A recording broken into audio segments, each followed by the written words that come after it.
Welcome to WGLNA Season 2 Qualifier number 1. Tonight we find out which team will be joining us in group play. I'm Clutch, joined by Ro4 on the set, along with Randall Rukiel-Holcomb, a resident expert and also super biased towards Team Simp. Completely and totally biased, Clutch. Completely and totally biased. It's great to have you guys here tonight and great for all of you to join us. Thank you so much for supporting esports and World of Tanks here in the North American scene. Ro4 last night, we had to say goodbye to some teams, EC, Turtle Police, also Pub Stars. Kind of an big upset, surprise. you would say, yeah. Yeah. But going into the semifinals right now, guys, we have two Spanish-speaking teams, both Hunter by Hunter and Cazadores are all the way in the top 4. What this says is this one team, this Spanish-speaking team, is the premier team over there in, of course, South America. You can see Cazadores will be matching up against Refuse to Die. Hunter by Hunter will be matching up against Cazadores Rex. Now, where they stand, Cazadores is the A team. Hunter by Hunter is the B team in their in their clan together.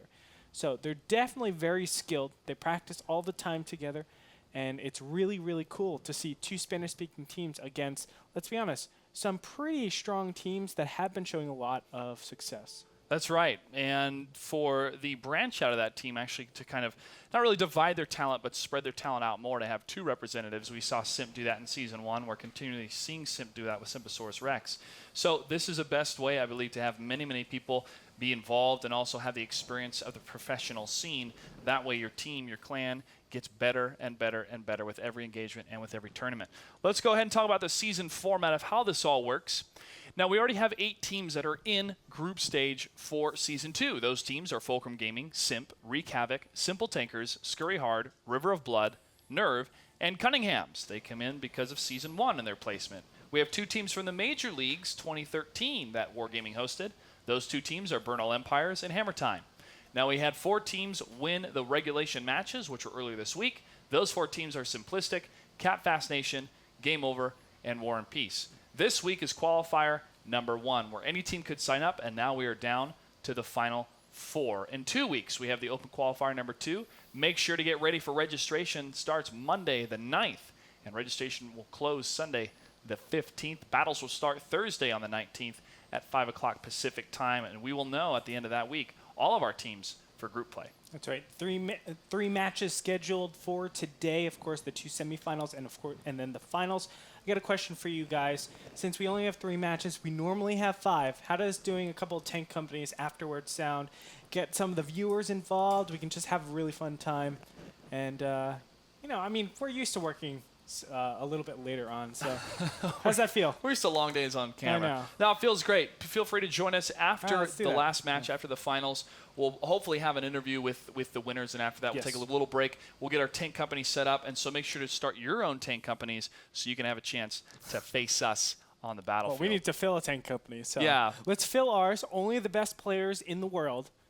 Join our channel a little bit later on, and then, of course, form your own tank companies, and we'll just crush We'll get started. I believe we're going to start with mediums, about tier 6 limit. So that's what we're going to start at. Medium sounds like good. It's easy to fill, and I mean, it's easy to find people with medium tank companies. It's probably one of the more popular tank companies. And then we can maybe go to a champion if we're feeling up to it. A medium tier 6? No, sorry, champion tank company, which will be tier 8. No. Oh. I think I think with the tank company you have different sets, and I think 2 to 6 is a possibility. Okay. I might not have a medium. You might not have a tier 6? Would you sell them all? Yeah, well, I just sell them. You'll have to sell your IS-3. How dare you? You're a terrible human being. Well, we'll figure it out. But what's more important is getting through these semifinals and the finals to find out who's going to be joining us at the group stage. Now, a lot of people are joining us tonight that are first-time viewers of World of Tanks or have watched a couple pieces here and there. They saw the event in Vegas and they thought, wow, what is this? I definitely want to get more involved. And we're going to have Randall break down the rule format of 7x42 since that's a little bit different than pub play. Randall? Yes, exactly. In 742 format, there are 7 players per team with 42 tier points to fill out your team. And each tank is worth a point per tier. So a tier 1 Cunningham is worth 1 point. A tier 8, IS-3, worth 8 points. You can fill in the middle there, guys. And there's a max tier of 8, so no tier 9s, no tier 10 tanks in our format. And every battle is a best of 5. So first to 3, best of 5. Sometimes we have some draws that actually end up making us find a victor. And we might want to actually talk about the 8-point rule if it shows up, which is at the end of a match.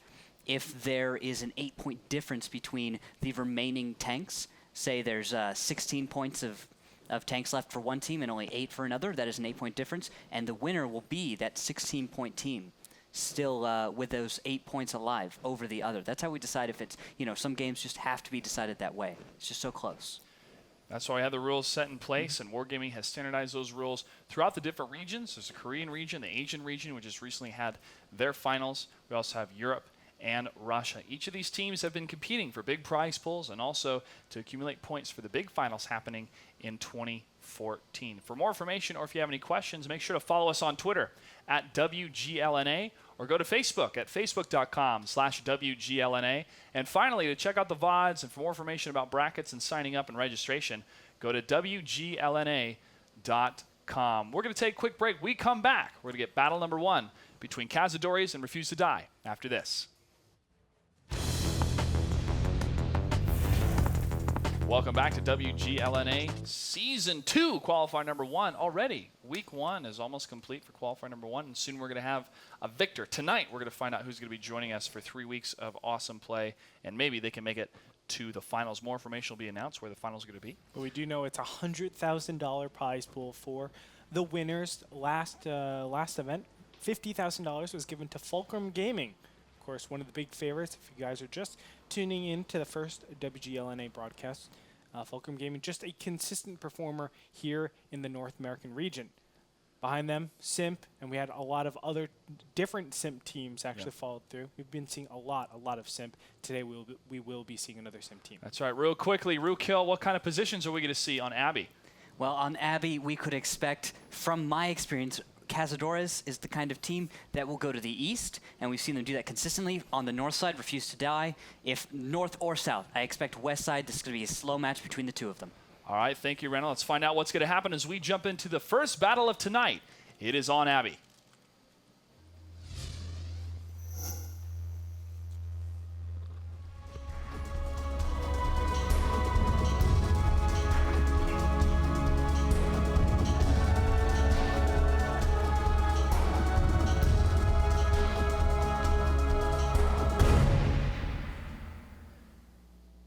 And here we go to the north side, the red team. It is Refuse to Die. And spawning to the south, we have the Latinos. It is Cazadores.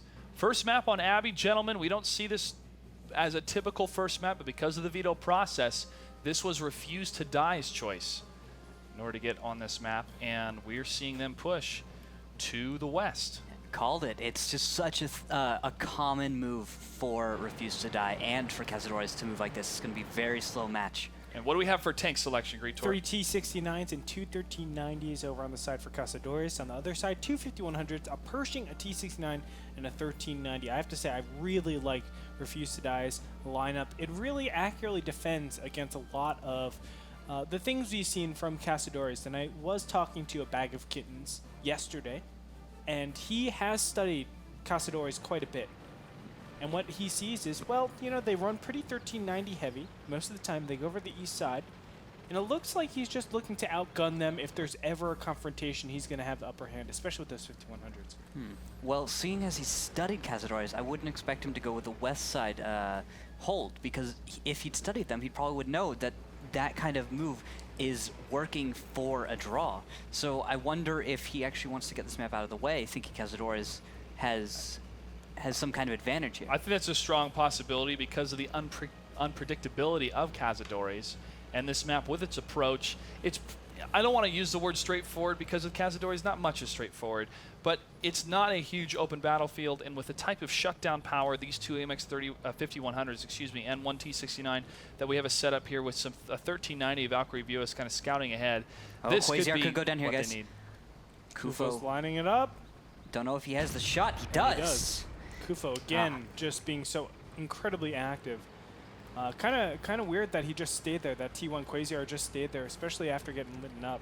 Although I don't know if he has Sixth Sense on his T1 Cunningham. So I would totally assume he does. That's almost a staple for a T1 Cunningham to have. You have to have camo. You have to have Sixth Sense on your T1. If you don't, I can't imagine bringing a T1 Cunningham into a battle like this. Although you have to give props to Kufo for calling one of those spots. He drove up almost as if he was looking for a T1 right there under the Abbey, and it just showed up for him.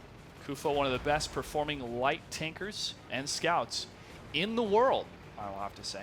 Yeah, Kufo, I mean, you got to be careful with those statistics because I was talking to a lot of players, and I agree with them. It is facilitated by the Cazadores playstyle. That is, Kufo is going to be that active scout, the one actively looking for their opponents, and not only that, being safe, extremely safe. So that's why his lifetime is always very, very good. He's able to scout out a lot of people, have scouting damage, which is basically you scout for people and then they get blown up by your teammates.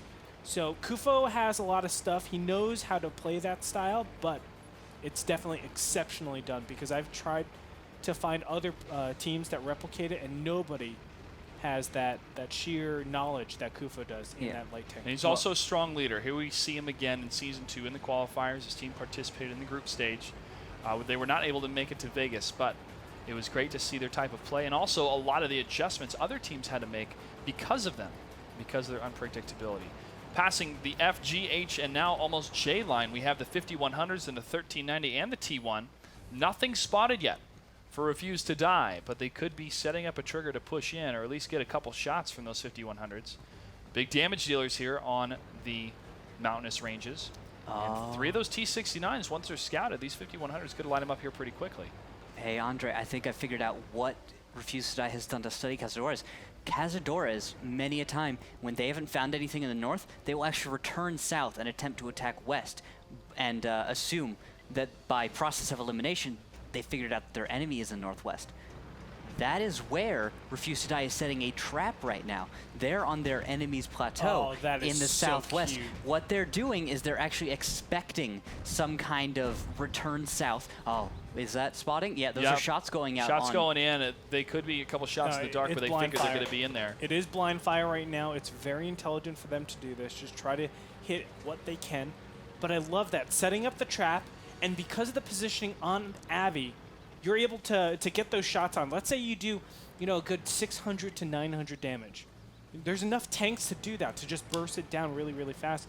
But no, it looks like, are they going to execute? It looks like they're pushing in. Yep, the 2 light tanks are going to the front. Valkyrie Vios leading the charge with hired gun and the T1 Cunningham right behind the rocks, trying to scout anything up above the hill. Valkyrie Vios is going to go down the hill if need be. He will commit to going down the hill to get away from any fire, but the T1 is not able to spot anything yet. Those 5100s up on the ridgeline, setting up for any strikes for any of those tanks that do pop up over that hill on the other side of the flag capture area, but nothing yet, and Valkyrie Vios is getting a little bit antsy along with hired gun to see where is Cazadores, where are they?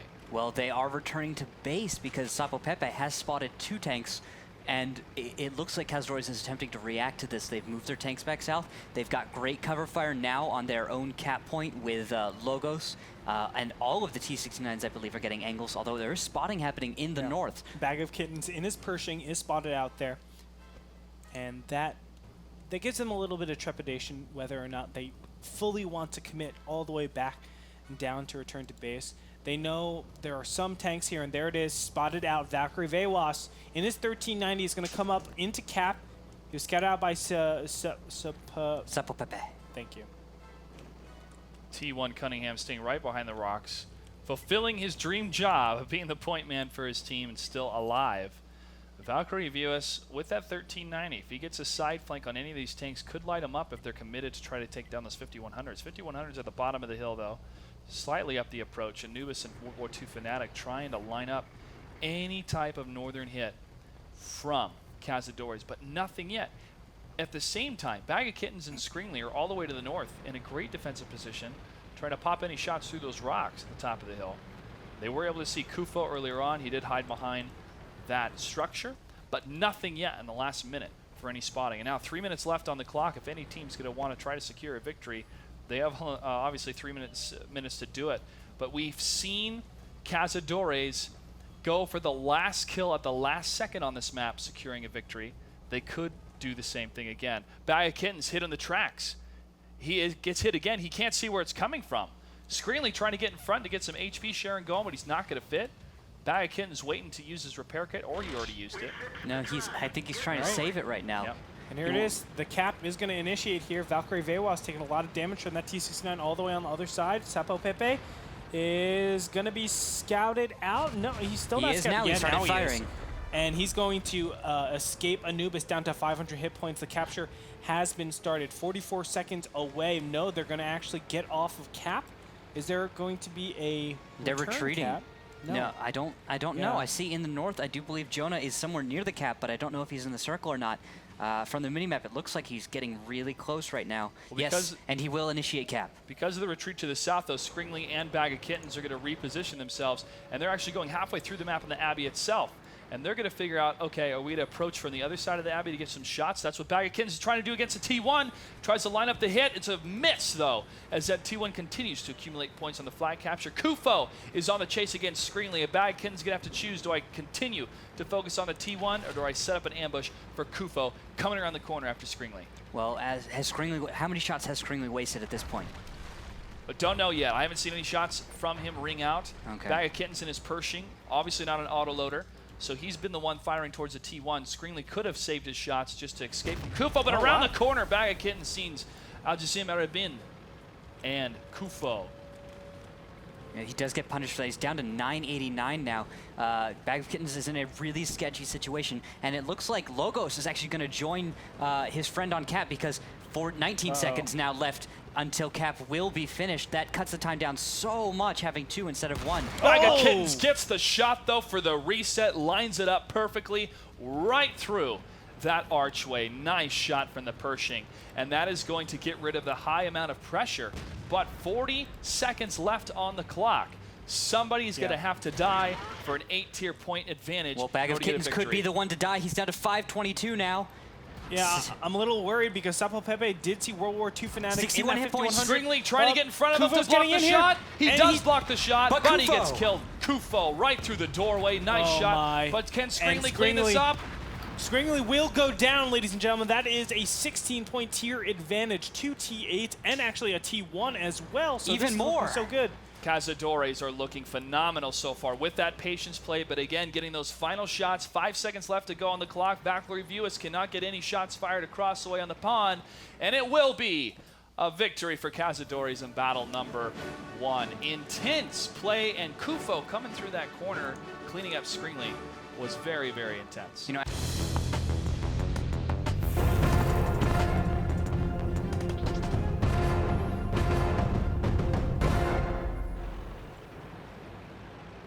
red has refused to die, spawning to the south. The blue, we have Cazadores. What do we have for tanks? Greetor. 2 5100s, 2 T69s, and a 1390 on the side for Cazadores. On the other side, 2 5100s, 2 IS3s, and a WZ-132. Look at that, a Wheezy. A Wheezy on the field. And Quasiar, not wheezing himself, moving really, really quick across the way. T69, Sapo Pepe trying to get the shot, but it does not hit. Oh, Sapo Pepe taking a little bit of damage here, down to 1146. So 1 shot. Another shot. It looks like it's blind fired out because it was just the same exact spot where Sapo Pepe was. Of course, that doesn't hit anything. Quasiar simply had to say, I'm under attack, guys. Fire down that alleyway. See if you can hit. That is such a long road, and with those trees in the way, you can actually peek around the F2 corner, where we might actually see. Could you go jump to that tank in F2? The F2 tank? Yeah. 1 second. Who is that? It's one of the heavies here. All right, that IS3 right there. Through those trees, you can't spot each other. You have to actually have someone else do the spotting. First Blood, T69, Cess 28 takes down Quasiar. Again. That is. Yeah. He's always in a little bit questionable position, in my opinion. Well, Quasiar was trying to do spotting for his IS3 so his IS3 could do some damage, but unfortunately Quasiar exposed himself too much for too long. And you saw Cess doing a very good job of just knowing the enemy was going to pop out on that corner, being prepared, and getting that quick shot off. Just good play by Cess just to counter Quasiar. Quasiar possibly being a little bit too predictable. He probably could have waited longer before his enemy would have maybe become more complacent before trying to do that one more time. Go for the head, and the rest of the body will follow. That was that type of example we just saw. Quasiar was the eyes of a Bag of Kittens. Not able to line up those shots, though. Bit of a standstill. In the city side, we have refused to die with the heavy tank staying together and now pushing up towards where Bag of Kittens is. bigger spread from the blue team is two of the light tanks are all the way to the south, while the heavies are trying, or the T-69s at least, are trying to line up anything from the edge of the Delta Village. Yeah, that is Kufo in the south, spotting ahead for his T1. He has about 400 meters of view range, even farther with optics. And Logos does not. So what they want to do is they want to have Kufo lead the way by scouting, have Logos bring up the rear, so they know they can safely put him in a bush without him getting spotted out by something with longer view range than Logos. So that's Kufo doing a fantastic job there. I'm really beginning to respect Kufo a lot more than I used to for his scouting. I didn't think he was, an especially special scout, but the more and more I'm watching him this season, I'm beginning to see his scout play really come out and really impress me. A lot of what he's doing is just so, it's a lot deeper than what I saw last season even. That's why the numbers don't lie, Ro4, and they definitely show a lot more than what is normally on the plate, because, of course, we could have just said Cazadores, terrible team. They only won one of their matches in the entire season. How could we even give them a time of day? But you look at their stats, and it's like, wow, you guys are really good. And then you look back, and they're not really losing that badly in a lot of their matches. So here's the setup. Here's the setup for the red team. Refuse to die, taking out one of the T1s, the IS-3 taking that shot. 20 seconds left. Cess-28 going to move around the corner here to see if he can land anything. No, he gets shot himself. 15 seconds left on the clock. Bag of Kittens simply waiting, not peeking out, but Anubis takes some shots from the other side. From Kufo, he's in perfect position. You can see one shot already fired out. This is good reverse angling, but I don't know if it's going to be enough. Oh, CES coming on in, trying to do damage against the Bag Kittens, but you can definitely see those heat shells not that effective against spaced armor. CES trying to line up the one hit, and it does hit. 9 seconds left. A reset happened. Resets again to 8 seconds. 41 tier points, however, is in the advantage for Refuse to Die. Another reset. Nope, 5 seconds left. Now 9. One more hit on the Bag of Kittens, though he will go down. 3 seconds left. Will it be another reset, though, against them? More shots bouncing. Blue base is captured, ladies and gentlemen. And that's going to do it, tying up the series. Refuse to Die has a nice fast cap there. Unfortunately, I felt like CES was the big problem. He put his T-69 in a position where he was just in front of everybody. Yeah, the bounces from the IS-3s too. A Bag of Kittens that too. holding that down. And what we saw previously in other matches, we saw sometimes the IS-3s peek around the corner and say, "Hey guys, are they coming? Are they coming?" Listen, they're on their way because they need to stop you. Hey, relax, guys. Yeah. We're coming. Yeah, we're coming. They're on the way. But that IS-3 again, the setup in the great position and how they were locked in that parking lot mode to keep obviously their turrets straight ahead, to get any shots from across. But Kufo set up a good shot against that 5100, but it wasn't enough. Yes. Yeah. On top of that, guys, you have to pay attention to the fact that it was a heavy lineup, big heavy lineup, lots of IS-3s and stuff where Cazadores had none of that. A lot more HP, a lot more damage done in just straight up engagements. And hey, we only had one firefight, if you even want to call that one firefight, which was a couple shells bouncing off here and there, and that's it. If you're Cazadores, you need multiple engagements. You need to unload every single drum from every autoloader, kiting. Even if 2, 3, 4 of those shells hit, you have to account the 2 IS-3s and the 5100. Actually, they had equal amounts of 5100s, I believe. 2 5100s on each side. Okay, so let's go into my screen real quick. And we'll just see, the IS-3s, they have a little bit more health points, so you have to account for that. If you get one shot on each IS-3, you're able to kind of maintain that HP equality. But the big problem comes in the fact that they do more consistent fire damage.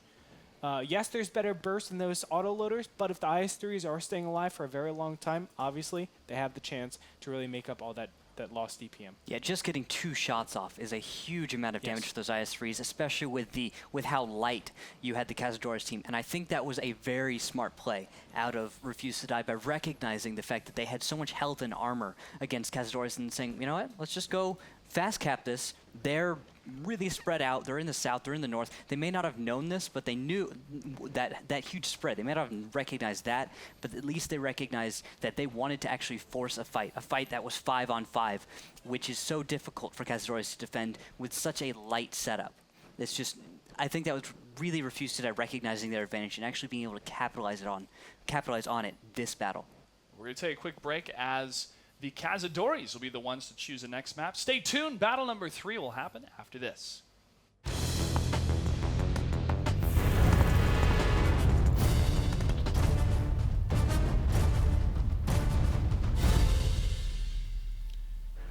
Guys, the Cazadores Yeah, goes to their own beat, man. they do. And look at this, Kufo in a WZ-132. This is so unlike him. Going to the water side, and look at that big contestation in the center of the mill. Let's of the hill. Excuse me. The mill hill. What do we have for tanks, Greetor? 2 T-69s, 2 1390s, and a WZ-132. On the other side, 2 T-32s, 2 T-69s, and a 1390. It makes a lot of sense for Cazadores just to charge the hill because of the fact that they have just so many light tanks. I'm surprised, though, that they got up there without taking any damage. It's just such a faster lineup, I'd say. Bringing a T-32 slows your... Actually, that's 2 T-32s for Refuse to Die. Slows your whole approach. That just ensures that Cazadores can just take that jump, take the hill with such a faster, lighter lineup. You see, this is so characteristic now, I'm beginning to think, of Cazadores bringing such lighter lineups, and then of Refuse to Die preferring heavy tanks, which I feel so much safer in. Light on your feet, dodge the heat, especially from those T-32s. 1390 at the top, Al-Jazim Arabin up there. He's able to scout any and all types of tanks that are close to his sector there at 50 meters. Screenly and Anubis in the T-69s. Hold that out next to the rocks, not the death rocks, or the rocks where tanks go to die, as Ruka likes to call it, but actually more towards the Pride Rock, where you present your son after he's born to the entire village. It's over to the south and over to the east. And you sacrifice it. No, that's terrible. Oh. Sorry, I went the wrong way with this. Yeah, I was going That's with more just Disney. morbid. More Disney, less Old Testament. Logos up on the hillside, along with Al-Jazim Arabin, but no shots fired yet between these tanks that are in the center of the map. Well, actually, I feel like Logos has seen a T1 that is Quasiar going to the east. This is a part... Well, oh, wow. Is there going to be hill aggression? If there is, I want to look over there in a second, but I felt like Logos was going to go get a free T1. It was so crazy when Kufo got spotted. I could see Anubis and Screenly, both their turrets, turret at the same time and try to lock in a shot against a WZ-132. Nothing landed, though. They didn't shoot at all, because if any of the blue team of Cazadores know that Screenly and Anubis are down some shells, that could prove to be a push on one of the sides. But the T-32 is going to lock in the defensive position at least. But a shot does ring out. It does not penetrate. No, it does not. I think, with the hit point advantage and also I think overall the DPM advantage that Refuse to Die has, I think they could exert their control a little bit more on that western side. There's no reason for them to be this defensive. But Quasiar, again, in a very tough position. He's going to go down here in a minute. Is going to go ahead and flank him here, as Jonah, too, is kind of keeping eyes on him. But this is a little bit scary as Sepul Pepe lining up the shot, getting into position. He is a little bit exposed. And Quasiar, whoa, he's going to go down, actually. Sepul Pepe, Valkyrie Vilas, in that 1390 is going to shoot out from somewhere. I'm not sure because I'm on the other side. He was actually in the bottom of the hill about G6, G7. He recognized that Quasiar was going to get some kind of slow... He was going to get slow played out. He was going to get just beaten out 2v1, and he came to support his T1. Very smart. I thought that Quasiar might have been left out alone, hung out to dry there for a minute, but very good for Refuse to Die there. Good job on them to recognize. Sick bait. That's what that was. This gets the blood pumping for both teams, though, because of that kill. Maybe small, but it's significant. Valkyrie Vilas around the bottom of the hillside. Quasiar falling back more all the way to the east, and is going to go around to the north to see what he can see for some more information for the rest of his team. Valkyrie Vilas is not going to be fully supported if there is a complete push on the east side, because the T-32s are focused down to the north side. Of course they would be, because that's where they think the approach is going to be. Screaming and Numis, though, have that on complete lockdown. As the time ticks away, 5 minutes and 23 seconds, the spread for Cazadores and Refuse to Die when it comes to map control is almost about even, but Refuse to Die is pushing in little by little, especially all the way on the east side with Quasiar. Well, they've receded all the way. I mean, as you can see, Kufo over here and Logos are over on the western island, ringing out a shot, not being able to connect on their opponents. Or if they did not penetrate. And Nubis and Screenly still holding the same line. Yep. Along with the T-32s, Valkyrie Vilas falling back a bit in the 1390. They do see one of the tanks' shots against Screenly. Okay. Do ring out, and that does hit. Nice shots by Logos there. He is popping out just ever so slightly. He didn't. I don't think he got detected. No, he did not get detected. The only one on the map that was seen was out of beam. And a bag of kittens is spotted out here. They're going to go ahead and push up.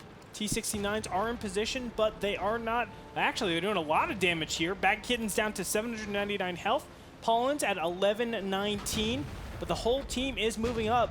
This might be a trap because there's a lot of crossfire over from that western island. Bag of Kittens leading the charge. Well, that final shot did bounce off the tank, which was great for him, and luckily did not get tracked. Absorbing a lot of those shots with the T-32, that's how you want to use it. You want to be a bit of a spearhead when you're going into this because of the viability of your allies in those autoloaders. They're able to save their shots, save their HP. They're going to deal some more damage later on. Bag of Kittens now at the top of the hill, just around the bush, able to see CES 28 and T-69. And Kufo gets the kill against Hired Gun. Pollens, the other T-69, took a lot of hits, 613 out of 1350. Just below half health here. Bag of Kittens going to hold the line. While to the further east side, one of the T1s, Quasiar, still left alive, and that's going to further the map control and push into the enemy side for Refuse to Die. I think Refuse to Die should just chill out right now, as Quasiar is going to proxy spot Jonah 2 over here. Now this is good because of that. Just get a tier 8, maintain this positional advantage, put Quasiar in a position where he can start forcing a cap. Valkyrie Vewas, though, in a very open position. Al-Jazim Alabim is putting out one last shot, not able to connect, 97 hit points. Can Logos try to finish that up? Looks like yes. Kufo actually is able to get the kill there. Anubis and Skringley trying to find any shots open to get the revenge kill, but nothing so far is popping behind those rocks. Al-Jazim out of beam, barely showing up there. Anubis is trying to go for the shots and the kill. He does get a hit against Al-Jazim. And at the same time, T-32's World War II Fanatic and a Bag of Kittens are moving on Pollens and Cess right now. They're taking huge hits for this, though. Yeah, I mean, their hulls are just exposed, and now a Bag of Kittens will go down. World War II Fanatic is up against two T-69s that do not have any more ammo. One shot, one kill. CES down to 974 health, but there are reinforcements. Al-Jazim was able to put out a good shot over here. CES down to 754 health. He will be done clipping in about 10 seconds. No, he's done now. And down he goes for World War II Fanatic. There is a large advantage, almost 15, well, exactly 15 tier points ahead. Al-Jazim locking it down on that side to the west.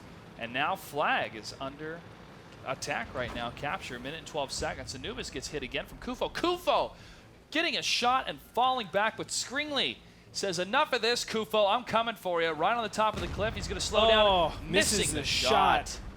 And that is brutal. Oh, no, another shot. 3 shots have been missed on Kufo. These are all things, excellent driving from him. And it just buys them enough time for Al-Jazim, Arabin, and CES to move up into position. Skringley going to trade a shot, and there's also Logos in that 1390 on top of that lighthouse, putting out damage against Skringley. This is just beautifully done. Cazadores have this battle in the bag. Skringley 644 to the 1350. Oh, and Al-Jazim out of beam from behind to the 1390. Slides in, he's safe, says the umpire, but Anubis is able to light him up. Al-Jazim focuses on one of them, is able to get the kill. CES 28 and the T-69 against Anubis. This will be a fight to the death for Anubis. As CES, does he has one more shot in his clip? We'll find out coming around the corner. No, will he go for the ram damage? He will, but it's only 8 against CES. But here comes Kufo and the WZ-132, not an auto-loader, and gets the kill. Victory goes to Cazadores on mines. They're going to be up 2-1, ladies and gentlemen. We're going to take a short break.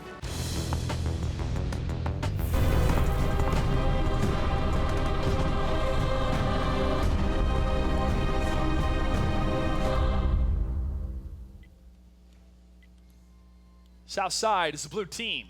Cazadores currently up 2-1, and Refuse to Die must win in order to move on to the finals in this battle. They're spawning to the north in the red.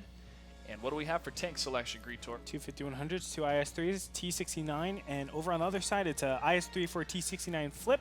Look at this, though. Kufo going straight across the middle, this time in a T-69, not a light tank, of course. I mean, you don't really bring light tanks to this map. But Kufo now going over, and he might get a really fast pick right here. Hired Gun is not really exposed because there's a lot of mounds blocking, but Kufo definitely in a very interesting position. I do. Intriguing I indeed. really like this. This is a really cool move out of Kufo. It's creative, it's unexpected, and it And it's could. in the courtyard, Randall, Yeah. which is always a no man's land, as we call it. It's so risky to do that at the early parts of a match, especially if their opponent was deciding to, actually bring tanks and line them up across the typical position. But seeing as they've gone to the hill, they're nowhere near where Kufo is, and he could actually get away with this probably if he finds out.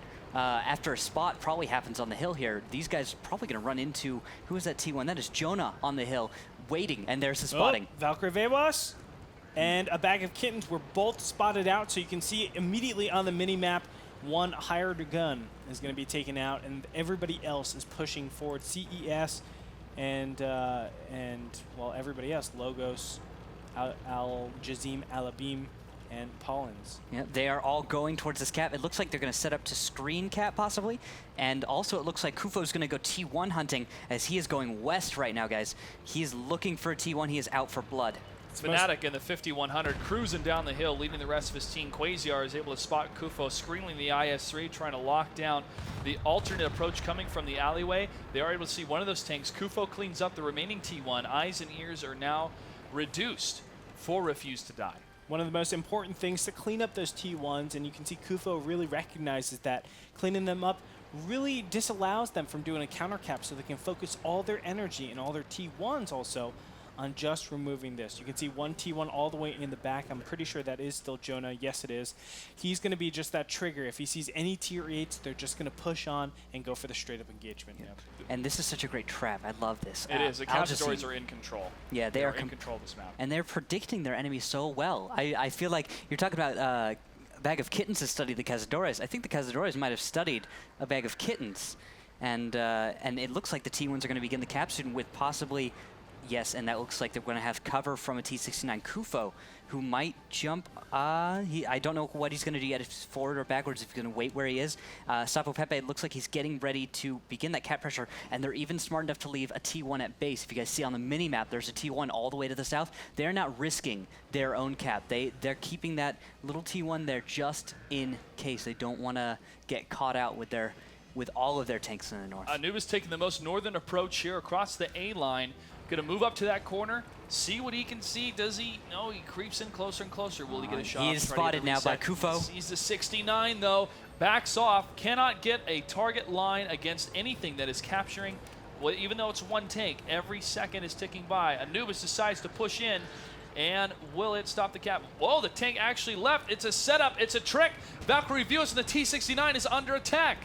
As the other T69 and Bag of Kittens tries to light up some shots, Anubis is getting hit on his side. Whoa. Here come the blue tanks. And a parade of disaster. All of a sudden, Kufo is going to run away as well. He is clipping as he was able to put out all of his damage onto Anubis. Anubis taking out what looks like Al-Jazim, Alabim, and Pollen's now next on the list. It looks like Anubis is clipping, but Pollen takes a big shot down to 398 hit points. It's going to be tough. Some shots going out from Sapo Pepe in the T1, ringing true against Anubis. Bag of Kittens under attack from some more fire from Logos in the IS-3, trying to get away. Refuse to Die is scattered. Cazadores is moving in for the kill. Kufo is focusing on a Bag of Kittens. Valkyrie Viewers is able to destroy the 5100, but Kufo gets the kill against a Bag of Kittens. Screenly is up against 3 tanks, and he does not have much health left. 680, CES 28 in the other IS-3, Logos in the other IS-3, honing in their sights. Shots fired against him. 304, 735 on CES, and he gets the kill. Nice shot from CES. I'm actually surprised Screenly did not attack there. I think he was like ammo racked or something, but nice return fire. CES being taken down. Anubis down to 132 hit points though, and Kufo is rounding that corner, and he's going to have a nice big old surprise. Sapo Pepe in the T1 trying to keep Valkyrie distracted as he almost got the one more shot against Kufo and the remaining team members on the blue team, but now they're in for the surround. 3 tanks, 2 tanks on the capture point. Kufo turning the corner. Valkyrie Viewers at 52 HP. This will be the last shot for Refuse to Die. Cazadores are able to take it 3-1, and they will move on to the finals in qualifier number 1. This is a different team than what we saw in Season 1. They're just a lot cleaner this time around. Their execution is great. Refuse to Die has been looking good all throughout this qualifier, but it still wasn't enough. Cazadores, led by Kufo, you can really see how great of a leader he is. On top of that, you can see and how he stresses T1 importance throughout the entire series. He did a great job. Fantastic job. Sapo Pepe, it was so small, it was almost kind of funny, but he's still trying to trade blows with any of the tanks there next to the capture point. He's going to go down in one shot, but that one shot is a huge window for any of his teammates to move in and get that kill against that tank. Randall, your thoughts? I thought that was fantastic play on Immelsdorf by the Cazadores. It's just such an excellent trap, and having Kufo in the T-69 hunt down the T1s and just destroy them. That tore apart a huge equalizer that Refuse to Die had, just ripped shreds. No more T1s, only 5 tier 8s left. Then they had a perfect trap set up, completely annihilating a tank in the first few seconds. We didn't even get to talk about that 5100 that got torn apart just in moments as he just came around the corner. Completely destroyed, complete advantage in the Cazadores way. I think this is a new Cazadores team. I want to see them go to the finals, and I think they're my new favorite, at least, to go and win this open qualifier. Cazadores have been screening or shutting down the 5100s. They did that on Abby, and they did that again here. The 5100s on the Refuse to Die team, World War II Fanatic, he only got one shot off, 279 damage. The other 5100, though, Anubis, was able to lock down a lot more damage, 6 for 8, 1694. But if we take a look at the IS-3, CES 28, 6 for 6, 2100 damage. Right below him, Logos, 1986, 5 for 5. Those IS-3s got the hits they needed. They got into the position that was needed, and they destroyed pretty much any defensive holdout. Kufo knows how to play a T-69, though. Look at that. Go back into this. Look how many kills he has. Yes, his damage isn't that great. He's at 5 kills. Now, you might look at that and say, well, how does he only how does he have 5 kills in such low hit points? Or damage dealt, rather. It's a finisher. This is finishing blows. That's exactly right. So a lot of these IS-3s are putting out a lot of damage. He's able to just do that finishing blow. Think, you don't want the IS-3 to do it. That's an average roll of 390. You don't want the AMX 5100s to do it. That's an average roll of 300. A T-69, though, has the least overkill. It's only doing an average of 225. So if someone has 100 hit points left, you're going to save 100 damage by not using that AMX 5100, not using that IS-3, and just using the T-69. Really, really cool stuff. I actually feel like I want to map out the way Kufo went through that whole match. I mean, if I feel like I can do this, guys. So right at the beginning, he went right over here across the open, went and tried to find a T1. It was found elsewhere. He tried to get around a peak, but then he decided not a good idea. Went back around, waited. Once the spot happened on the hill, he went again in for a T1, and then he went back, and he said, and this is as everyone is also coming north again. That's right. So as he did that, he went all the way back to the window where he got a T1 kill. Then he went north again, got some great shots on a 5100, and look at this map is a mess right now with Kufo's movements. He goes again. I'm going to change colors because we're going to have to do that. He goes back around after that, and he even comes in to join a fight over here, where then he loops around more to kill another tank, and then finally another tank. And this is possibly ignoring other little moves and just driving around. He was everywhere that match, all over the fight in the T-69, completely using the mobility of his tank. Fantastic job by Kufo. And the T-69 was supporting the whole time. I mean, that is not a guy. Here, I'm going to go to his screen real quick. He fired 11 shots. 10 of them were direct hits. 8 of them were penetrations. This is not a guy that's preparing to have the highest damaging tank out there. It's a support. He's going into the areas. He's saving his shots, making sure that they're counting at all times, and then just being able to finish a lot of these tanks and have the team just be all efficient. It's just great comprehensive play out of Kufo. It's playing to the strengths of each tank. Yeah. And the T-69, we dubbed that the finisher. It's called the finisher for a specific reason. And if you need any more clear reason than what Kufo did in that game, you're not going to find it. That's how to play the T-69. Yeah. We're going to take a break. We come back. We're going to get match number 2 set up of Hunter by Hunter versus Sympasaurus Rex. Stay tuned. This is the semifinals for the WGLNA Season 2 Qualifier number 1.